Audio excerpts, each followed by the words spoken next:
Hello friends, नमस्कार। मैं राकेश कुमार स्वागत करता हूं आपका आपके पसंदीदा लोकप्रिय एजुकेशन चैनल आर के बायोलॉजी क्लासेज सीखकर में, जहां अपन चर्चा कर रहे हैं रेट आरटेट सीटेट एग्ज़ाम 2020 शिक्षण विधियां साइंस सब्जेक्ट की। तो अपन ने पहले चर्चा कर ली थी एक विधि के ऊपर, व्याख्यान विधि पर। आज अपन चर्चा करेंगे प्रदर्शन विधि और प्रयोगशाला विधि। तो देखिए, वीडियो चालू करते हैं। वीडियो को लाइक ज़रूर कर दीजिए और जो चैनल पर पहली बार आए हैं वह चैनल को सब्सक्राइब ज़रूर कर लीजिए। तो देखिए, दूसरी विधि, पहली विधि अपन ने चर्चा कर ली थी व्याख्यान विधि पिछले वीडियो में। अगर आपने नहीं देखे हैं वो वीडियो तो डिस्क्रिप्शन लिंक में आप उन्हें जाकर देख सकते हो। रीट से संबंधित सारा मैटर मैंने उपलब्ध करवा रखा है साइंस का, जिसमें फिजिक्स, केमिस्ट्री, बायोलॉजी, आपके कंप्यूटर साइंस के क्वेश्चन, सौरमंडल के क्वेश्चन, और अब टीचिंग मेथड्स भी करवा रहा हूँ, जिसके 5-6 वीडियो मैंने अपलोड कर दिए। वो सारा आप प्ले लिस्ट में जाकर देख सकते हो। तो देखिए, चालू करते हैं प्रदर्शन विधि, जो कि अपनी सेकेंड शिक्षण विधि है। तो वैज्ञानिक घटना को दृश्य के रूप में प्रस्तुत करना, वैज्ञानिक जो घटनाएं होती हैं उनको एक दृश्य के रूप में प्रस्तुत करना तकनीकी भाषा में क्या कहलाता है? प्रदर्शन कहलाता है। प्रदर्शन का मतलब दिखावा, दिखाना।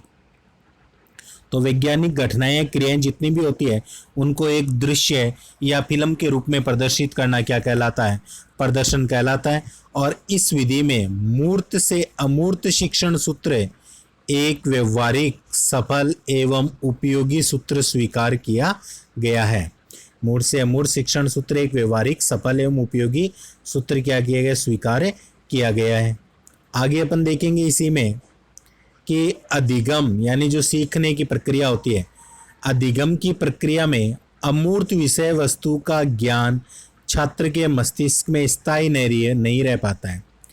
कि सीखने की प्रक्रिया में हमेशा ध्यान रखिए कि अमूर्त कोई भी विषय वस्तु का ज्ञान छात्र के मस्तिष्क में स्थायी नहीं रह पाता है, जबकि इसके विपरीत मूर्त ज्ञान जो होता है वह पर्याप्त सीमा तक स्थायी रहता है।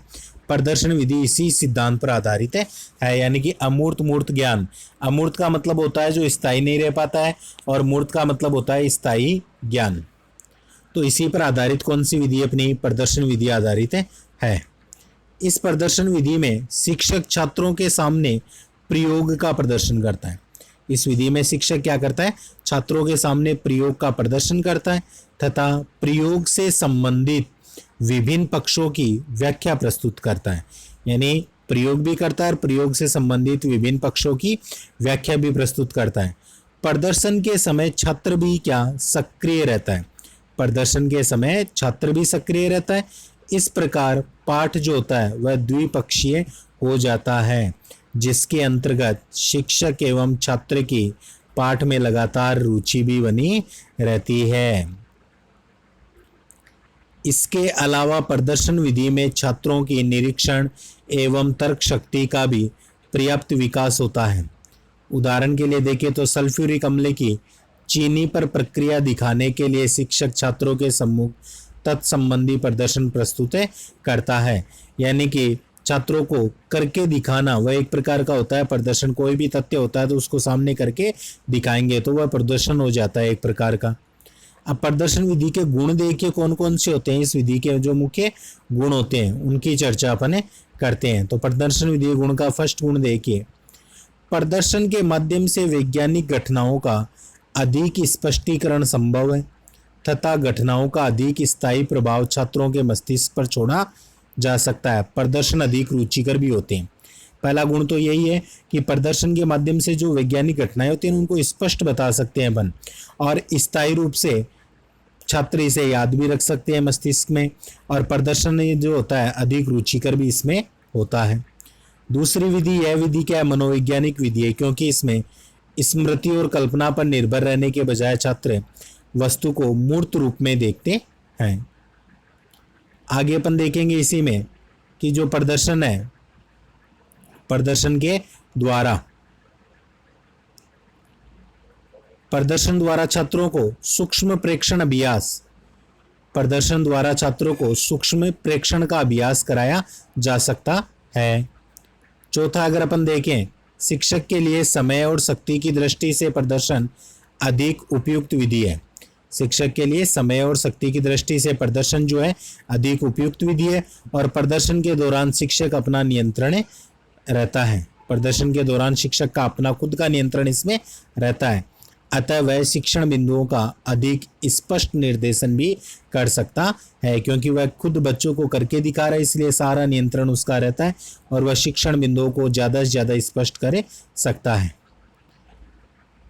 वह विधि उस समय अधिक उपयोगी हो जाती है जब यंत्र या उपकरण बहुत ज़्यादा कीमती हो तथा उनके टूटने व बिगड़ने का खतरा रहता है। यानी कि यह विधि उस समय अधिक उपयोगी हो जाती है जब यंत्र या उपकरण बहुत ज़्यादा कीमती होता है तथा उनके टूटने या बिगड़ने का खतरा रहता है। पारे की बड़ी मात्रा में व्यवस्था करना कठिन होता है, लेकिन अध्यापक द्वारा प्रदर्शन के लिए जुटाना जो होता है वह संभव है। कुछ उपकरणों को इतनी सावधानी से काम में लेना होता है कि उन्हें छात्रों के हाथ में भी नहीं दे सकते हैं, टूटने वगैरह का डर रहता है, काफ़ी महंगे आइटम्स भी आते हैं। इन सभी परिस्थितियों में प्रदर्शन की एक आसान और श्रेष्ठ विधि होती है। जैसा कि साइंस के स्टूडेंट सब जानते हैं कि जैसा कि हम लोग लैब में कार्य करते थे तो हमें डरा कर रखा जाता था कि इस चीज़ को गिरा मत देना, इतने रुपए लग जाएंगे। तो इसी कारण होता था, काफ़ी महंगा आइटम आता था, इसलिए अपने को हाथ नहीं लगाने दिया जाता था। आगे अपन देखते हैं कि यह विधि जो होती है अन्य विधियों की अपेक्षा बहुत कम खर्चीली होती है, मितव्ययी होती है। इस विधि में समय की भी बचत होती है, क्योंकि थोड़े ही समय में अनेक प्रयोग इस विधि के द्वारा किए जा सकते हैं। फिर प्रदर्शन में परिणाम के तत्काल ज्ञान से छात्रों को प्रदान किए गए ज्ञान का पुनर्बलन भी होता है और उन्हें वैज्ञानिक सत्यों के अन्वेषण के लिए प्रेरित व प्रोत्साहित भी किया जा सकता है। अगला देखिए, फिर प्रदर्शन विधि के दोष या सीमाएं क्या है। तो सबसे पहले इसके दोष या सीमाओं पर बात करें तो यह विधि क्या है, शिक्षक केंद्रक विधि है, यानी इसमें शिक्षक जो होता है वह ज़्यादा सक्रिय रहता है। शिक्षक जो है वह ज़्यादा सक्रिय रहता है। सेकंड, यह प्राय संयोजित उपकरण ही कक्षा के सामने लाया जा सकता है, अतः सभी छात्रों को उपकरण के विभिन्न अंगों के पूरे परिचय का अवसर भी नहीं मिल पाता है। यह भी इसका एक मुख्य दोष अपन मान सकते हैं। प्रदर्शन विधि में व्यक्तिगत विभिन्नता के लिए कोई स्थान नहीं है। मंदबुद्धि और प्रतिभाशाली छात्रों को सामान्य छात्रों के साथ एक ही गति से चलाया जाता है। ये अपन कह सकते हैं इसके मुख्य दोष। फिर आगे देखिए अपन चौथे की बात करते हैं। चौथा जो दोष क्या है इस विधि का, अधिकांश छात्र इसमें निष्क्रिय रहते हैं जबकि शिक्षक के साथ कुछ छात्र सक्रिय रहते हैं। यानी कि जो होशियार बच्चे होते हैं वह तो प्रैक्टिकल वर्क साथ में करते रहते हैं, बाकी छात्र लैब में क्या करते हैं, मजे करते हैं। जैसा कि हमने भी इस अनुभव को जिया है, साइंस के सभी स्टूडेंट्स ने ये कार्य लैब में किया, इसलिए वह आसानी से इसको समझ सकते हैं। इस विधि में कार्य करके सीखने के सिद्धांत के लिए कोई महत्व नहीं है। इस विधि में कार्य करके सीखने के सिद्धांत के लिए कोई महत्व नहीं है और यह छात्र केंद्रित विधि न होने की वजह से छात्रों में प्रयोगशाला संबंधी अपेक्षित कौशल का विकास भी नहीं हो पाता है। तो ये थी अपनी प्रदर्शन विधि। अगली जो तीसरी विधि है वह कौन सी, प्रयोगशाला विधि, लेबोरेटरी विधि। तो इसमें देखिए विज्ञान का एक ऐसा विषय जो पढ़कर नहीं वरन करके सीखा जाता है वह होता है प्रयोगशाला विधि। इसी उद्देश्य से इस बात की आवश्यकता का अनुभव होता है कि इस उद्देश्य की प्राप्ति के लिए एक उचित विधि अपनाई जाए। इसके लेबोरेटरी मेथड या लेबोरेटरी इसके परिणाम स्वरूप माने जा सकते हैं। यह मुख्यतः लर्निंग बाय डूइंग, यह मुख्यतः अगर अपन देखें तो learning by doing, learning by observation from concept to abstract तथा फ्रॉम नाउ टू अननाउन शिक्षण सूत्रों पर क्या है, आधारित है। एक प्रकार से यह आगमन का ही एक विस्तृत प्रयोगात्मक रूप होता है। छात्र मात्र किसी बात को सुनते ही नहीं है वरन उन्हें प्रयोग में लाकर आत्मसात करने की भी कोशिश करते हैं। तो वह विधि होती है अपनी प्रयोगशाला विधि। अब जो ये प्रयोगशाला विधि होती है ना, इसके पद देखिए कौन कौन से होते हैं, उद्देश्य, उपकरण, विधि, सिद्धांत, नियम, प्रेक्षण, परिणाम और सावधानियां, ये इसके मुख्य परमाणु पद होते हैं। सबसे पहले अपन बात करेंगे प्रयोगशाला विधि की विशेषताएं। तो ये देखिए कौन कौन सी होती है। फर्स्ट विशेषता देखिए, यह विधि क्या होती है, अल्प आयु के बालकों के लिए बहुत ही उपयोगी होती है, क्योंकि बालकों को अगर कोई कार्य सामने करके दिखाया जाता है तो वह ज़्यादा याद रहता है। यानी कि इस विधि में क्या किया जाता है, पहले इस्तेमाल करो फिर विश्वास करो विधि होती है, पहले कार्य किया जाता है। दूसरा, इस विधि के प्रयोग से बालक अपनी तीनों ज्ञानेंद्रिय आँख कान हाथ का प्रयोग कर स्थायी ज्ञान प्राप्त करता है। यानी बालक को अपन मानते हैं कोई भी कार्य स्वयं करने में मजा आता है और वह ज़्यादा सीखता है। इसमें स्थूल से सूक्ष्म की ओर, ज्ञात से अज्ञात की ओर तथा स्वयं करके सीखो शिक्षण सूत्रों का प्रयोग भी करते हैं। स्थूल से अपन मान सकते हैं सूक्ष्म, बड़े से छोटे की ओर, बारीकी की ओर, यानी कि बाल की खाल निकाल सकते हैं। ज्ञात से अज्ञात की ओर तथा स्वयं करके सीखना, ऐसे शिक्षण सूत्रों का प्रयोग किया जाता है। इसमें गुरु शिष्य संबंध जो होते हैं काफ़ी मधुर होते हैं। यह अन्वेषण करने की एक प्राकृतिक विधि मानी गई है। इस विधि द्वारा शिक्षण के मुख्य उद्देश्य कौशल को प्राप्त करने में पर्याप्त सहायता मिलती है। इसमें विज्ञान के नियम सिद्धांत तथा परिभाषाओं का स्पष्ट ज्ञान प्राप्त करना क्या होता है, संभव होता है। छात्रों में निरीक्षण एवं तर्क करने की क्षमता का भी विकास होता है। प्रयोगशाला एवं कक्षा के बाहर भी विज्ञान के प्रयोग एवं अध्ययन के अवसर छात्रों को मिलते रहते हैं। और आगे देखें तो मनोवैज्ञानिक दृष्टि से यह विधि क्या है, अत्यंत उपयोगी भी मानी गई है। तो प्रयोगशाला विधि की कुछ प्रमुख विशेषताएं थी। अब अपन बात करते हैं इस विधि के जो दोष हैं उनके बारे में कि क्या कमी और क्या दोष हैं। तो देखिए, फर्स्ट, यह विधि सभी विद्यार्थियों के लिए समान उपयोगी नहीं है, क्योंकि प्रत्येक विद्यार्थी की कार्य क्षमता समान नहीं होती है, सबकी अलग अलग होती है। इसलिए कुछ स्टूडेंट्स तो इसको समझ पाते हैं, कुछ ऐसे ही खड़े रहते हैं, उनके कोई समझ में भी नहीं आता है।